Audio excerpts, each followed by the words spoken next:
Good morning everyone. हम पढ़ रहे थे क्लास 6 का चैप्टर नंबर 7 फेयर प्ले। इसका फर्स्ट और सेकंड पार्ट हमने कर लिया था। आज हम इसका थर्ड पार्ट करेंगे। तो स्टार्ट करते हैं। Days passed and as ill luck would have it Algu Chaudhary found himself in a tight spot. कि डेज पास्ड कि दिन बीतते गए और as ill luck would have it, ill luck means दुर्भाग्य से, यानी दुर्भाग्य से Algu Chaudhary found himself in a tight spot. Tight spot means difficult situation, यानी बहुत ही कठिन परिस्थिति में अलगू चौधरी ने अपने आप को पाया। One of his fine pair of bullocks died. Bullocks means होते हैं बैल। कि उसकी जो एक बैल का जो जोड़ी था, यानी एक बैल का जो पेयर था, वो क्या हो गया था, उनमें से एक मर गया था। And he sold the other to Samjhu Sahu. और जो उनमें से दूसरा था जो जीवित था, वो उसने समझू साहू को बेच दिया था। A cart driver of the village, जो कि गांव का एक कार्ट ड्राइवर था। The understanding was that Sahu would pay the price of the bullock in a month's time. Understanding means उन दोनों के बीच ये समझौता हुआ that Sahu would pay the price of the bullock in a month's time. कि जो साहू है, समझू साहू जो आदमी था जिसे उसने बैल बेचा था, वो उस बैल की जो प्राइस थी या उसकी जो कीमत थी उसको 1 महीने के अंदर उसे दे देगा। It so happened that the bullock died with in a month. और हुआ क्या, हुआ ये that the bullock died with in a month, कि वो जो बैल था वो 1 महीने के अंदर ही मर गया था।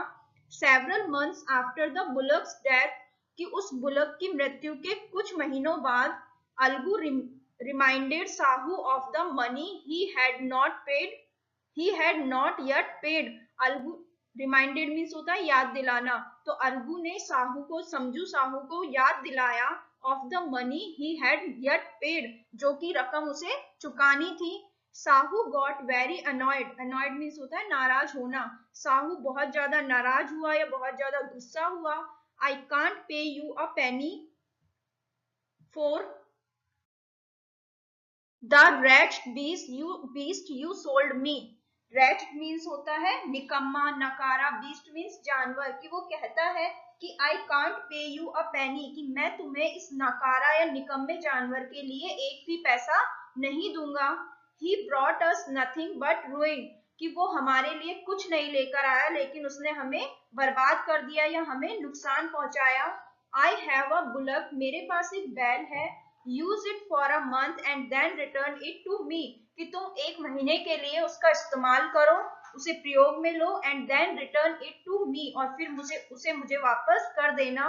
No money for the dead bullock, he said angrily. फिर उसने गुस्से से कहा कि उस मरे हुए बैल के लिए तो मैं तुम्हें कोई पैसे नहीं दूंगा। Algu decided to refer the case to the panchayat. अब अलगू ने ये जो केस था, ये जो पूरा मामला था, उसको पंचायत में ले जाने का सोचा। For a second time in a few months, कि एक ही महीने में दूसरी बार, यानी कुछ ही महीनों में दूसरी बार preparations for holding the panchayat were made. Panchayat को बुलाने की जो तैयारियां थी वो की गई।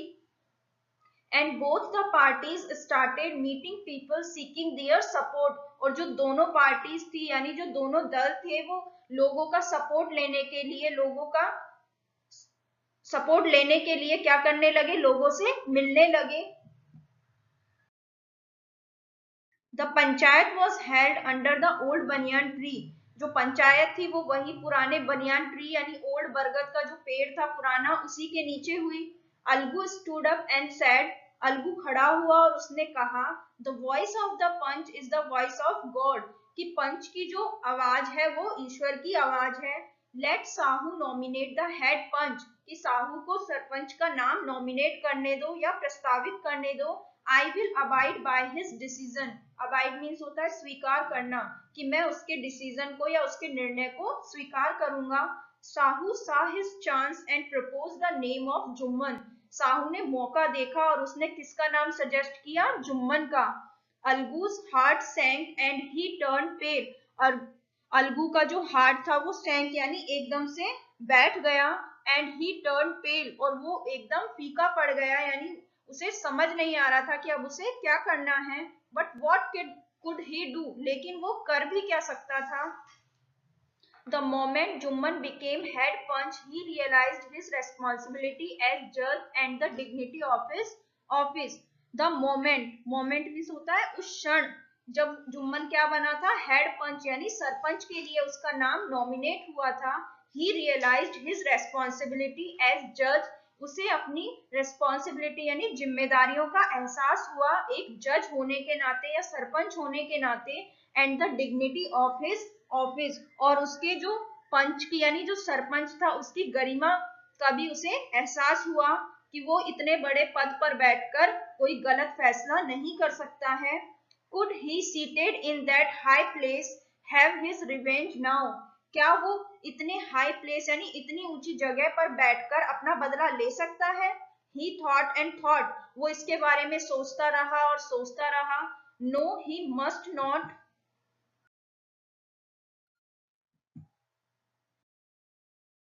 allow his personal feelings to come in the way of speaking the truth and doing justice, कि फिर उसने ये निश्चय लिया कि नहीं वो ऐसा नहीं कर सकता, वो अपनी पर्सनल फीलिंग यानी वो अपने आपसी मतभेदों को बीच में नहीं ला सकता. To come in the way of speaking the truth and doing justice, कि वो सच बोलने के रास्ते में और न्याय करने के रास्ते में अपने आपसी मतभेदों को नहीं ला सकता है.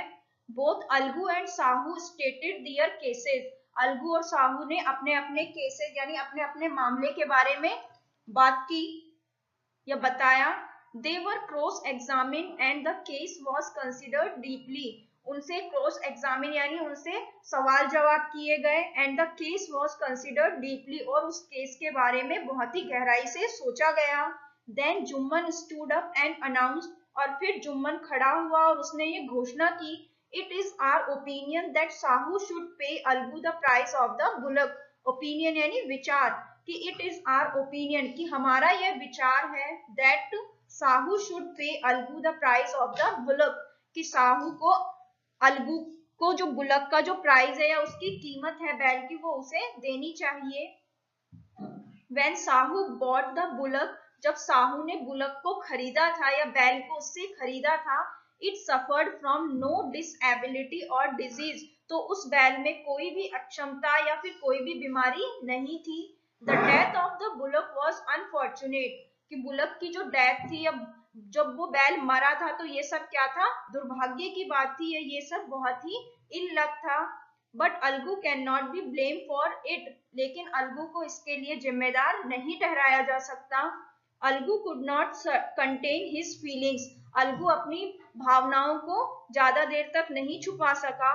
He stood up and said loudly over and over again, कि वो खड़ा हुआ और उसने तेजी से कहा, बार बार कहा, विक्ट्री टू द पंचायत, की पंचायत की जय हो. दिस इज जस्टिस, कि यह न्याय है. God lives in the voice of the panch, कि भगवान पंचों की आवाज में रहते हैं या पंचों की जो आवाज है वो भगवान की आवाज है. सून आफ्टर, और जल्दी ही इसके बाद, जुम्मन केम टू अलगू, जुम्मन अलगू के पास आया. एम्ब्रेस्ड हिम एंड सेड, उसे गले से लगाया और कहा, सिंस द लास्ट पंचायत, कि पिछली पंचायत के बाद, I had become your enemy, enemy means होता है शत्रु, कि मैं तुम्हारा शत्रु बन गया था. Today I realise what it mean to be a panch, कि आज मुझे ये एहसास हुआ कि एक पंच बनने का क्या मतलब होता है, यानी एक सरपंच बनने का मतलब क्या होता है, इस बात का मुझे एहसास हुआ. A panch has no friend nor enemy, कि एक पंच का ना तो कोई फ्रेंड होता है ना ही कोई शत्रु होता है. ही नोज ओनली जस्टिस, वो तो केवल न्याय करना जानता है. Let no one deviate from the path of justice and truth for friendship और एनिमिटी. डेविएट मीन्स होता है हटना. Let no one deviate from the path of justice, कि हम में से किसी को भी न्याय के रास्ते से नहीं हटना चाहिए.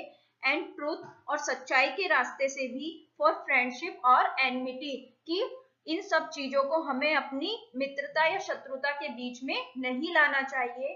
Algu embraced his friend and wept, Algu ने अपने फ्रेंड जुम्मन को गले लगाया और वो रोने लगा. And his tears washed away all the dirt of misunderstanding between them, और उसके आंसुओं ने उन दोनों के बीच जो गलतफहमी की जो गंदगी थी उसको क्या कर दिया था, साफ कर दिया था. तो यहाँ पर आपका ये लेसन फिनिश होता है। आई होप आपको अच्छे से समझ आया होगा। Thank you so much.